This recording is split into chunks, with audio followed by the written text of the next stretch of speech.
Hi అండి, అందరికీ నమస్తే.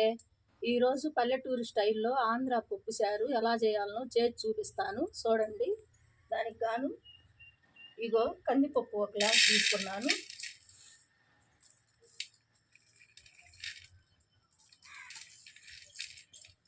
ముందుగా ఈ వాటర్ పోసి శుభ్రంగా కడుక్కోవాలి.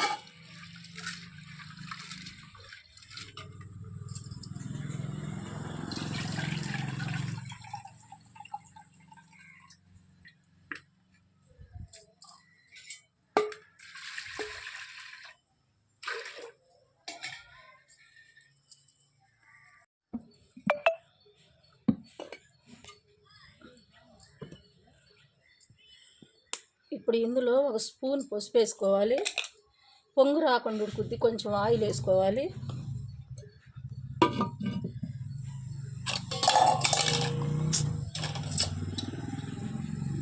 ఇప్పుడు రుచికి సరిపడా చింతపండు, చిన్న నిమ్మకాయ సైజ్ అంతా చింతపండు.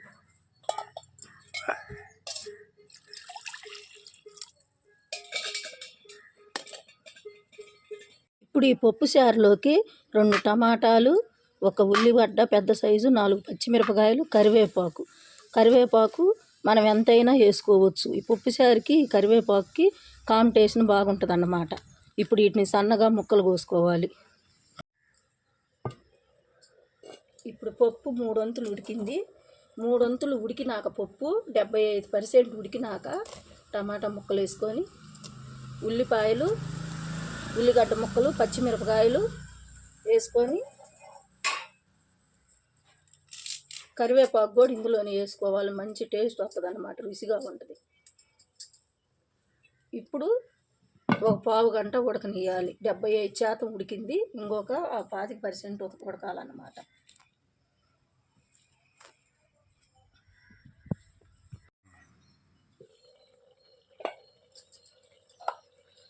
ఇప్పుడు రుచికి సరిపడా ఒక స్పూన్ కారం, పచ్చిమిరపకాయలు వేసుకున్నాం కాబట్టి కారం తక్కువే పట్టుద్ది. సాల్ట్ రుచికి సరిపడా వేసుకొని ఇప్పుడు ఒక 5 నిమిషాలు ఉడకనియాలి. ఇప్పుడు పప్పు ఉడికిపోయింది. ఇప్పుడు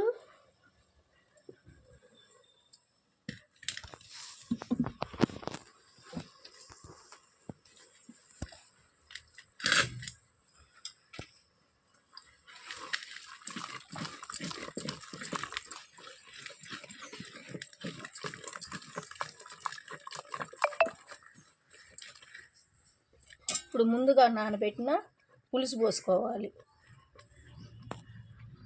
ఇప్పుడు పప్పుచారు రెడీ అయిపోయినాయి. ఇప్పుడు తాలింపు పెట్టుకుందాం. ఇప్పుడు జీలకర్ర, పచ్చిపప్పు, మినప్పప్పు, ధనియాలు, ఆవాలు,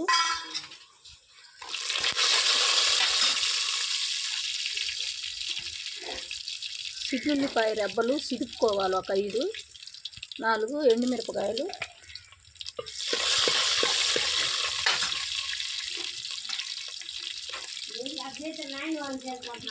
కరివేపాకు,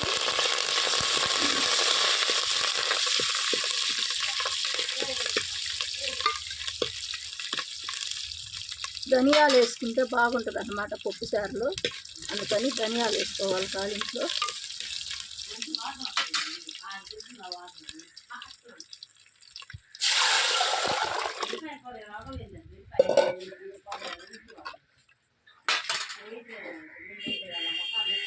ఇప్పుడు బాగా తెరలనిచ్చి బాగా కాగనియాలన్నమాట ఈ పప్పుచారు. అప్పుడే మనకు బాగా రుచి వచ్చేది. ఇదిగో చూడండి, పప్పుచారు బాగా తెరలిపోయినాయి, బాగా మంచి వాసన వస్తున్నాయి. పల్లెటూరు స్టైల్లో ఆంధ్ర పప్పుచారు ఈ విధంగా చేసుకోవాలన్నమాట. ఎందుకంటే పప్పుచారు బాగా తెరలి పైన పొంగంతా పోతే కానీ అప్పుడు మనకు బాగా రుచిగా ఉంటాయి అన్నమాట. మీకు నచ్చితే లైక్ చేయండి, షేర్ చేయండి, సబ్స్క్రైబ్ చేసుకోండి, బెల్ ఐకాన్ నొక్కండి. Please subscribe.